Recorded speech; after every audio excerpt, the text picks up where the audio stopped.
ಆತ್ಮೀಯರೇ,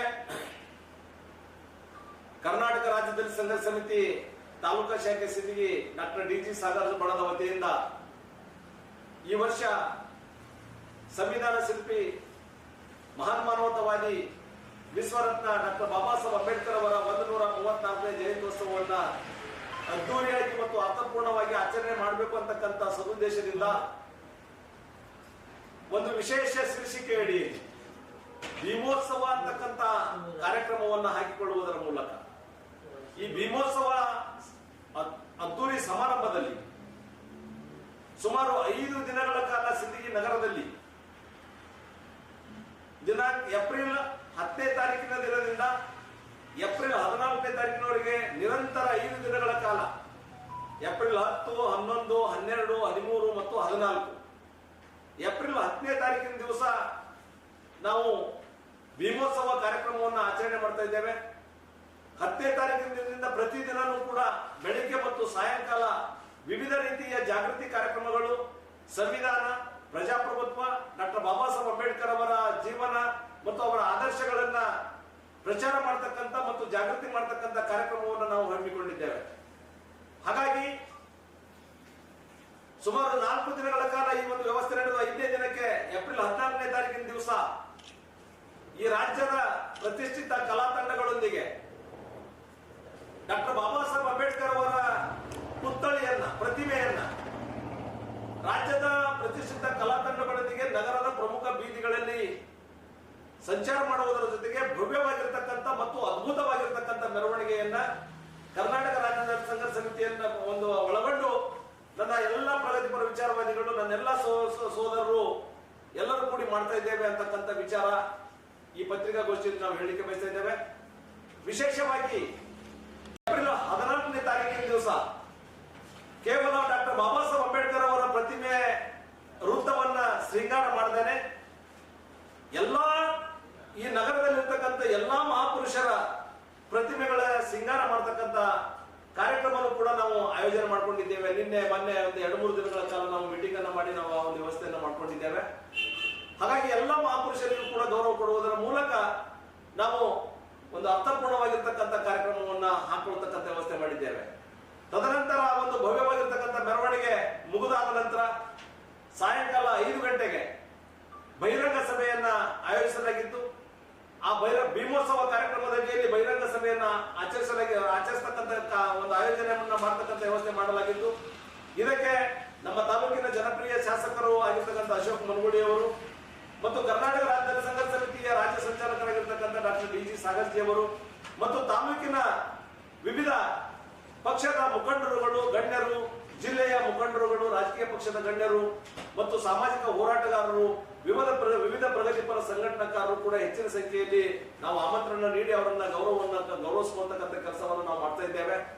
ಆ ನಿಟ್ಟಿನಿಂದ ನಾವು ಅರ್ಥಪೂರ್ಣವಾಗಿ ಕಾರ್ಯಕ್ರಮವನ್ನ ಮಾಡತಕ್ಕಂಥ ವಿಚಾರಕ್ಕೆ ಸಂಬಂಧಪಟ್ಟ ಹಾಗೆ ವಿಶೇಷವಾಗಿ ಸಿಂದಗಿಯ ನಗರದಲ್ಲಿ, ಯಾಕಂದ್ರೆ ಸಿಂದಗಿ ನಗರದಲ್ಲಿ ಜಯಂತಿಯನ್ನ ಹುಟ್ಟು ಹಾಕಿರ್ತಕ್ಕಂಥ ಕೀರ್ತಿ ಬಹುತೇಕ ನಮ್ಮ ಯಮನಪ್ಪ ಕಾಕ ಹೊಸಮನಿಯವರು ಮತ್ತು ನಮ್ಮ ಕೂಚ್ಪಾಳ್ ಕಾಕರು, ಸಂಗಪ್ಪ ಕೂಚ್ಪಾಳ್ ಕಾಕರು ಅವರನ್ನು ಒಳಗೊಂಡು ಸರ್ವಂದಿ ಕಾಕರನ್ನು ಅವರನ್ನೆಲ್ಲ ಒಳಗೊಂಡು ಅವರನ್ನು ಗಮನಿಸ್ತಾ ಇದ್ದೀವಿ. ಹಾಗೆ ಅವರೆಲ್ಲರಿಗೂ ಕೂಡ ನಾವು ವಿಶ್ವಾಸಕ್ಕೆ ನಾವು ನಿನ್ನೆ ತೆಗೆದುಕೊಂಡಿದ್ದೀವಿ. ವಿಶೇಷವಾಗಿ ಇಲ್ಲಿ ತಾಲೂಕಿನ ಪುರಸಭೆ ಸದಸ್ಯರಾಗಿರ್ತಕ್ಕಂಥ ಸಂದೀಪ್ ಚೌರ್ ಅವರನ್ನು ಒಳಗೊಂಡು ಇನ್ನೋರ್ವ ಡೋಣೂರ ಸೋದರರನ್ನು ಒಳಗೊಂಡು ಅವರೆಲ್ಲರೂ ಕೂಡ ನಮಗೆ ಸಹಕಾರ ನೀಡಲಿಕ್ಕೆ ಗೌರವಿಸಿಕೊಳ್ತಕ್ಕಂಥ ವ್ಯವಸ್ಥೆ ಮಾಡಿದ್ದಾರೆ. ಅದರೊಟ್ಟಿಗೆ ಬಿಸ್ನಾಳ ಈ ಒಂದು ನಗರದಲ್ಲಿರ್ತಕ್ಕಂಥ ಪಟ್ಟಣದಲ್ಲಿರ್ತಕ್ಕಂಥ ನನ್ನ ಜೈಭೀಮ್ ನಗರದ ಬಂಧುಗಳು, ಬಹುತೇಕ ಬಿಸ್ನಾಳ ಬಂಧುಗಳಾಗಿರ್ಬೋದು, ಹೊಸಮನಿ ಬಂಧುಗಳಾಗಿರ್ಬೋದು, ಡೋಣೂರ್ ಬಂಧುಗಳಾಗಿರ್ಬೋದು, ಸುಲ್ಪಿ ಬಂಧುಗಳಾಗಿರ್ಬೋದು, ಎಲ್ಲರಿಗೂ ಕೂಡ ವಿಶ್ವಾಸಕ್ಕೆ ವಿಶೇಷವಾಗಿ ಭೀಮ್ ಬಾಯ್ಸ್, ಯಾಕಂದ್ರೆ ನಾನು ಭೀಮ್ ಬಾಯ್ಸ್ ಯಾಕೆ ಹೇಳ್ತೀನಿ ಅಂತಂದ್ರೆ ಅವ್ರು 2-3 ಸಾರಿ ಈ ಒಂದು ತಾಲೂಕಿನಲ್ಲಿ ಒಂದು ಅರ್ಥಪೂರ್ಣವಾಗಿರ್ತಕ್ಕಂಥ ನಮ್ಮೆಲ್ಲರ ಸರ್ಕಾರದೊಂದಿಗೆ ಒಂದು ಜಯಂತಿಯನ್ನು ಆಚರಣೆ ಮಾಡಿದವರು ಎಲ್ಲರೂ ಕೂಡ ಸೇರಿ ಇವತ್ತು ಡಾಕ್ಟರ್ ಡಿ.ಜಿ. ಸಾಗರ್ಜಿ ಅವರ ನಾಯಕತ್ವದಲ್ಲಿರ್ತಕ್ಕಂಥ ದಲಿತ ಸಂಘರ್ಷ ಸಮಿತಿಯ ಬ್ಯಾನರ್ ಅಡಿಯಲ್ಲಿ ಒಂದು ಭೀಮೋತ್ಸವ ಕಾರ್ಯಕ್ರಮವನ್ನು ನಾವು ಹಮ್ಮಿಕೊಂಡಿದ್ದೇವೆ ಅಂತಕ್ಕಂಥ ವಿಚಾರ ಈ ವೇದಿಕೆ ಮೂಲಕ ನಾನು ಹೇಳಲಿಕ್ಕೆ ಬಯಸ್ತಾ ಇದ್ದೇನೆ. ಇವತ್ತು ಡಾಕ್ಟರ್ ಬಾಬಾ ಸಾಹೇಬ್ ಅಂಬೇಡ್ಕರ್ ಅವರು ಕೇವಲ ಒಂದು ಜಾತಿಗೆ, ಒಂದು ಧರ್ಮಕ್ಕೆ, ಒಂದು ಭಾಷೆಗೆ ಸೀಮಿತವಾಗಿರ್ತಕ್ಕಂಥ ವ್ಯಕ್ತಿ ಅಲ್ಲ. ಡಾಕ್ಟರ್ ಬಾಬಾ ಸಾಹೇಬ್ ಅಂಬೇಡ್ಕರ್ ಅವರು ಕೇವಲ ಒಂದು ಯಾವ ವ್ಯಕ್ತಿ ಅಲ್ಲ. ಈ ದೇಶದ 140 ಕೋಟಿ ಜನಸಂಖ್ಯೆಯ ಆಶಾಕಿರಣ, ಅವರಿಗೆ ಮಾನವ ಹಕ್ಕುಗಳನ್ನು ಕಲ್ಪಿಸಿಕೊಟ್ಟಿರ್ತಕ್ಕಂಥ ಮಾನವ ಹಕ್ಕುಗಳ ಶ್ರೇಷ್ಠ ಪ್ರತಿಪಾದಕ, ತದನಂತರ ಸಮಾನತೆ, ಸ್ವಾತಂತ್ರ್ಯ, ಭಾತೃತ್ವವನ್ನ ಈ ದೇಶದ ಜನಕ್ಕೆ ಅಲ್ಲ ಇಡೀ ವಿಶ್ವಕ್ಕೆ ಸಾರಿರ್ತಕ್ಕಂಥ ಜಗತ್ತಿನ ಶ್ರೇಷ್ಠ ಚಿಂತಕ ಡಾಕ್ಟರ್ ಬಾಬಾ ಸಾಹೇಬ್ ಅಂಬೇಡ್ಕರ್. ಯಾಕಂತಂದ್ರೆ ನಾವು ಇದನ್ನ ಒತ್ತಿಯಾಗಿ ಹೇಳ್ತಾ ಇದೀವಿ, ನಾವು ಇದನ್ನ ಬಹಳ ವೈಭವದಿಂದಾನೆ ನಾವು ಯಾಕೆ ಮಾಡ್ತಾ ಇದೀವಿ ಅಂತಂದ್ರೆ ಅವರ ಜಯಂತಿಯನ್ನ ಮಾಡುವುದರ ಮೂಲಕ ಒಂದು ರಾಷ್ಟ್ರಕ್ಕೆ ಅವರ ತತ್ವಗಳನ್ನ, ವಿಶ್ವಕ್ಕೆ ಅವರ ತತ್ವಗಳನ್ನು ನಾವು ಬಿಂಬಿಸ್ತಕ್ಕಂಥ ಕೆಲಸ ನಾವು ಮಾಡ್ಬೇಕಾಗಿದೆ. ನಾವು ಕೇವಲ ಡಿಜೆ ಹಚ್ಚಿ ಕುಣಿಬೇಕು, ಸಂತೋಷ ಕೊಡಬೇಕು ಅನ್ನೋದು ಒಂದ್ ಕಡೆ ಆದ್ರೆ ಅವರ ವಿಚಾರಗಳನ್ನು ಕೂಡ ಬಿತ್ತರಿಸಬೇಕು ಅಂತಕ್ಕಂಥ ಬಹಳ ದೊಡ್ಡದಾಗಿರ್ತಕ್ಕಂಥ ಒಂದು ಮಾರ್ಮಿಕವಾಗಿರ್ತಕ್ಕಂಥ ವಿಚಾರ ದಲಿತ ಸಂಘರ್ಷ ಸಮಿತಿ ಕನಸನ್ನು ಹತ್ಕೊಂಡು ತಿರುಗಾಡ್ತಾ ಇದೆ. ಆ ನಿಟ್ಟಿನಿಂದ ಡಾಕ್ಟರ್ ಬಾಬಾ ಸಾಹೇಬ್ ಅಂಬೇಡ್ಕರ್ ಅವರ ಜಯಂತಿಯನ್ನ ನಾವು ಇದೇ ಸಾಲಿನ, ಯಾಕಂದ್ರೆ ನಾವು ಒಂದೊಂದು ಸಾರಿ ನಾನು ಕಳವಳದಿಂದ ಹೇಳಿಕೆ ಬಯಸ್ತೇನೆ, ಪ್ರತಿ ವರ್ಷ ಜಯಂತಿಯಲ್ಲಿ ಚುನಾವಣಾ ನೀತಿ ಸಂಹಿತೆ ಬರುವುದರ ಪ್ರಯುಕ್ತ ಬಾಬಾ ಸಾಹೇಬ್ ಅನುಯಾಯಿಗಳಿಗೆ ಅಥವಾ ಬುದ್ಧ ಬಸವ ಅಂಬೇಡ್ಕರ್ ಅನುಯಾಯಿಗಳಿಗೆ ಬಹಳಷ್ಟು ನೋವಾಗ್ತಾ ಇತ್ತು. ಯಾಕಂದ್ರೆ ನಾವು ಜಯಂತಿ ಆಚರಣೆ ಮಾಡ್ಲಿಕ್ಕಿಲ್ಲ ಆಗಲ್ಲ ಅಂತ ಹೇಳಿ. ಆ ಕಾರಣಕ್ಕಾಗಿ ಈ ಸಾರಿ ಯಾವುದೇ ಚುನಾವಣಾ ನೀತಿ ಸಂಹಿತೆ ಇಲ್ಲದ ಹಾಗೆ ನಾವು ರಾಜ್ಯಗಳು ಕೂಡ, ರಾಜ್ಯದ ಮುಖ್ಯಮಂತ್ರಿಗಳು ಕೂಡ ಇದೊಂದು ಸಾರಿ ನಮಗೆ ಒಂದು ಬಾಬಾ ಸಾಹೇಬ್ ಜಯಂತಿ ಆಚರಣೆ ಮಾಡ್ಲಿಕ್ಕೆ ಅವಕಾಶ ಮಾಡಿ ಮುಂದೆ ನೀವು ಚುನಾವಣೆಗಳು ಮಾಡಿ ಅಂತಕ್ಕಂಥ ಮನವಿ ಪತ್ರಗಳು ಕೂಡ ನಾವು ಒಂದು ರಾಜ್ಯ ಮಟ್ಟದಲ್ಲಿ ನಾವು ಕೊಟ್ಟಿರ್ತಕ್ಕಂಥ ವಿಚಾರವನ್ನು ನಾವು ಗಮನಿಸ್ತಾ ಇದ್ದೀವಿ. ಹಾಗಾಗಿ ಈ ಸಾರಿ ಅರ್ಥಪೂರ್ಣವಾಗಿ ಈ ಒಂದು ಕಾರ್ಯಕ್ರಮ ರೂಪುಗೊಳ್ತಾ ಇದೆ. ಇದಕ್ಕೆ ನಾವು ಇನ್ನೊಂದು ಏನ್ ಮಾಡಿದ್ದೀವಿ ಅಂತಂದ್ರೆ, ಯಾರು ಸಾಮಾಜಿಕವಾಗಿ ಇಲ್ಲಿ ಒಂದು ಹೋರಾಟ ತಾಲೂಕಿನಲ್ಲಿ ಹೋರಾಟ ಮಾಡ್ತಾ ಇದ್ದಾರೋ ಯಾವುದೇ ಸಂಘಟನೆ ಇರಲಿ, ಸಾಮಾಜಿಕವಾಗಿರ್ತಕ್ಕಂಥ ಸಂಘಟನೆ, ನಾವು ಯಾವುದು ಕೋಮು ದ್ವೇಷವನ್ನು ಬಿಡ್ತಕ್ಕಂಥ ವಿಚಾರ ಯಾವುದೂ ಇಲ್ಲ, ಯಾವುದು ಸಾಮಾಜಿಕವಾಗಿ ಎಲ್ಲಾ ಮನುಷ್ಯರನ್ನ ಒಂದಾಗಿ ಕಾಣ್ತಕ್ಕಂಥ ಪ್ರಗತಿಪರ ಸಂಘಟನೆಗಳು ಎಲ್ಲರಿಗೂ ಕೂಡ ಹೋಗಿ ಅವರಿಗೆ ಭೇಟಿಯಾಗಿ ಅವರನ್ನ ವಿಶ್ವಾಸಕ್ಕೆ ತೆಗೆದುಕೊಂಡು ಮತ್ತು ಅವರೆಲ್ಲರಿಗೂ ಕೂಡ ಅತಿಥಿಯಾಗಿ ಆಹ್ವಾನಿಸ್ತಕ್ಕಂಥ ಕಾರ್ಯಕ್ರಮ ಹಿಂದಿನ ನಿರ್ಮಾಣಗಳಲ್ಲಿ ನಾವು ಮೀಟಿಂಗ್ ನಲ್ಲಿ ಮಾಡಿದೀವಿ ಅಂತಕ್ಕಂಥ ವಿಚಾರವನ್ನ ಹೇಳೋದ್ರ ಜೊತೆಗೆ ತಾಲೂಕಿನಾದ್ಯಂತ ಹೆಚ್ಚು ಕಡಿಮೆ ಜಿಲ್ಲೆಯ ವಿವಿಧ ಭಾಗಗಳಿಂದ ಈ ಒಂದು ಜಯಂತ್ಯೋತ್ಸವ ಅರ್ಥಾತ್ ಭೀಮೋತ್ಸವ ಕಾರ್ಯಕ್ರಮಕ್ಕೆ ಸುಮಾರು 10,000 ಜನವನ್ನ ಸೇರಿಸತಕ್ಕಂಥ ನಿರೀಕ್ಷೆಯಲ್ಲಿ ಇವತ್ತು ದಲಿತ ಸಂಘರ್ಷ ಸಮಿತಿ ಮತ್ತು ಬುದ್ಧ ಬಸವ ಅಂಬೇಡ್ಕರ್ ಅನುಯಾಯಿಗಳು ಹೆಚ್ಚಿನ ಸಂಖ್ಯೆಯಲ್ಲಿ ನಾವು ಕೆಲಸ ಮಾಡ್ತಾ ಇದ್ದೀವಿ ಅಂತಕ್ಕಂಥದ್ದು ಈ ಪತ್ರಿಕಾಗೋಷ್ಠಿಯಲ್ಲಿ ನಾನು ಹೇಳಿಕೆ ಬಯಸ್ತಾ ಇದ್ದೇನೆ. ಆ ನಿಟ್ಟಿನಿಂದ ನಾನು ಸಂದರ್ಭದಲ್ಲಿ ತಾಲೂಕಿನ ಜಿಲ್ಲೆಯ ಎಲ್ಲ ಪ್ರಗತಿಪರ ವಿಚಾರವಾದಿಗಳಿಗೆ, ಬುದ್ಧಿಜೀವಿಗಳಿಗೆ, ಬುದ್ಧ ಬಸವ ಅಂಬೇಡ್ಕರ್ ಅನುಯಾಯಿಗಳಿಗೆ ನಾನು ವಿನಂತಿ ಮಾಡ್ಕೊತಾ ಇದ್ದೇನೆ, ಈ ಒಂದು ಕಾರ್ಯಕ್ರಮಕ್ಕೆ ಎಲ್ಲರೂ ಕೂಡಿ ಸಹಕಾರ ಮಾಡುವ ಜೊತೆಗೆ ಮಾರ್ಗದರ್ಶನ ನೀಡುವ ಜೊತೆಗೆ ನಮ್ಮಲ್ಲಿ ಏನಾದರೂ ಒಂದಿಟ್ಟು ತಿಳುವಳಿಕೆ ಕಡಿಮೆ ಇದ್ರೂ ಕೂಡ ತಿಳುವಳಿಕೆ ಹೇಳಲಿಕ್ಕೆ, ಮಾರ್ಗದರ್ಶನ ನೀಡಲಿಕ್ಕೆ ಎಲ್ಲರಿಗೂ ಕೂಡ ಮುಕ್ತವಾಗಿರ್ತಕ್ಕಂಥ ಅವಕಾಶವನ್ನ ಇದೆ ಅಂತಕ್ಕಂಥ ವಿಚಾರ ಹೇಳೋದ್ರ ಜೊತೆಗೆ ಇಲ್ಲಿ ಇನ್ನೊಂದು ನಾವು ಬಹಳಷ್ಟು ಮಾರ್ಮಿಕವಾಗಿ ನಾನು ಹೇಳಲಿಕ್ಕೆ ಬಯಸ್ತಾ ಇದ್ದೇನೆ. ನಾವೆಷ್ಟೇ ದೊಡ್ಡ ಪ್ರಮಾಣದಲ್ಲಿ ನಾವು ಮಾಡ್ತಾ ಇದ್ದೀವಿ ಅಂದ್ರೂ ಕೂಡ ಸಾಧ್ಯ ಆದ್ರೆ ಈ ಸಾರಿ ನಮಗೂ ಕೂಡ ಬಾಬಾ ಸಾಹೇಬರು ಶಕ್ತಿ ಕೊಟ್ಟಿದ್ದಾರೆ. ಒಂದು 50,000 1 ಲಕ್ಷ ರೂಪಾಯಿ ಖರ್ಚು ಮಾಡ್ಲಿಕ್ಕೆ ಅಂತ ತೊಂದರೆ ಇಲ್ಲ ನಮಗ.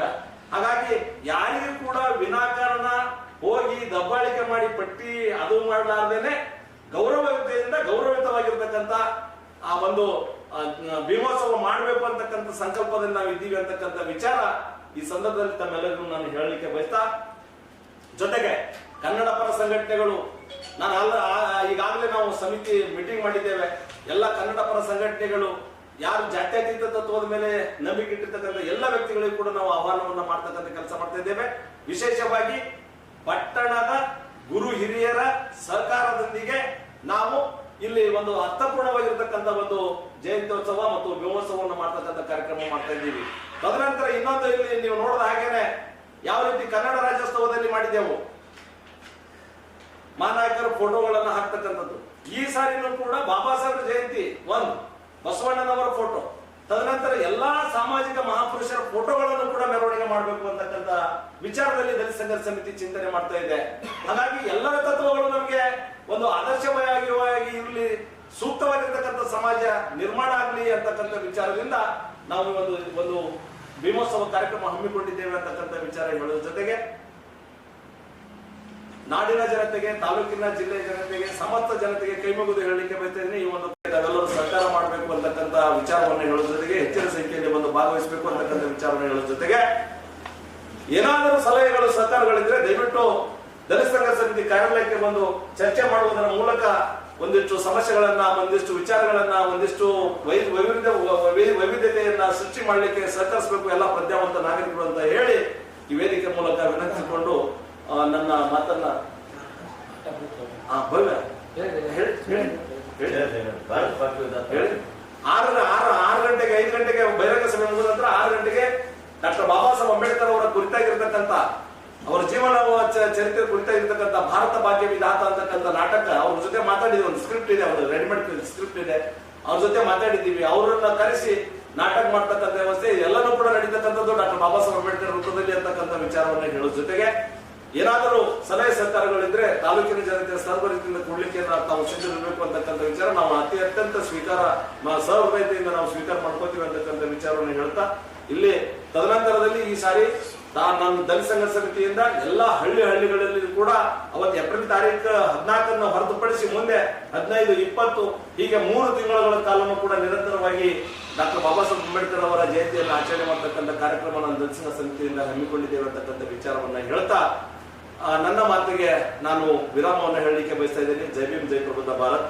ಈಗ ಸಂತೋಷ್ ಮಣಗೇರಿ ಸೋದರ್ ಒಂದು ಸಂವಿಧಾನ ಶಿಲ್ಪಿ, ಭಾರತ ರತ್ನ, ಈ ಭಾರತ ದೇಶದ ಹೆಬರವನ್ನು ಬರೆದಂಥ ಮಹಾನ್ ಮಾನವತಾವಾದಿ, ವಿಶ್ವಜ್ಞಾನಿ, ಜಗತ್ ಪಂಡಿತ ಡಾಕ್ಟರ್ ಬಾಬಾ ಸಾಹೇಬ್ ಅಂಬೇಡ್ಕರ್ ಅವರನ್ನು ನಾನು ಮನಮಂದಿರದಲ್ಲಿ ಸ್ಮರಿಸುತ್ತಾ, ಮೊದಲಿಗೆ ಈ ಒಂದು ಕರ್ನಾಟಕ ದಲಿತ ಸಂಘರ್ಷ ಸಮಿತಿ ಮತ್ತು ಸಿಂದಗಿ ನಗರದ ಎಲ್ಲ ಗುರು ಹಿರಿಯರನ್ನು ಒಳಗೊಂಡು ಇರ್ತಕ್ಕಂಥ 134ನೇ ಡಾಕ್ಟರ್ ಬಾಬಾ ಸಾಹೇಬ್ ಅಂಬೇಡ್ಕರ್ ಜಯಂತಿಗೆ ಬಂದಿರತಕ್ಕಂಥ ಎಲ್ಲ ನನ್ನ ಪತ್ರಿಕಾ ಮಿತ್ರದ ಗೆಳೆಯರಿಗೂ, ಗುರು ಹಿರಿಯರಿಗೂ ಹಾಗೂ ಮಾಧ್ಯಮದವರಿಗೂ ಮೊದಲಿಗೆ ತಮಗೆ ಜಯಭೀಮನ ಹೇಳುತ್ತಾ, ನಾಳೆ ಏಪ್ರಿಲ್ 14ನೇ ತಾರೀಕಿಗೆ ನಡೆಯುವಂತ ಡಾಕ್ಟರ್ ಬಾಬಾ ಸಾಹೇಬ್ ಅಂಬೇಡ್ಕರ್ ಅವರ ಜಯಂತಿಗೆ ನಾನೊಬ್ಬ ಕರ್ನಾಟಕ ರಣಧೀರ ಪಡೆಯ ಉತ್ತರ ಕರ್ನಾಟಕ ಅಧ್ಯಕ್ಷನಾಗಿ ಸಂಪೂರ್ಣವಾದ ನನ್ನ ಸಂಘಟನೆಯ ನನ್ನ ಕಾರ್ಯಕರ್ತರೊಂದಿಗೆ ಸಂಪೂರ್ಣವಾದ ಬೆಂಬಲವನ್ನು ನೀಡ್ತೀನಿ ಅಂತಕ್ಕಂಥ ಮಾತನ್ನ ಈ ವೇದಿಕೆ ಮುಖಾಂತರ ನಾನು ಹೇಳಕ್ ನಾನು ಇಷ್ಟಪಡ್ತಾ ಇದ್ದೀನಿ ಅಂತ ಹೇಳ್ತೀನಿ. ಜಯ.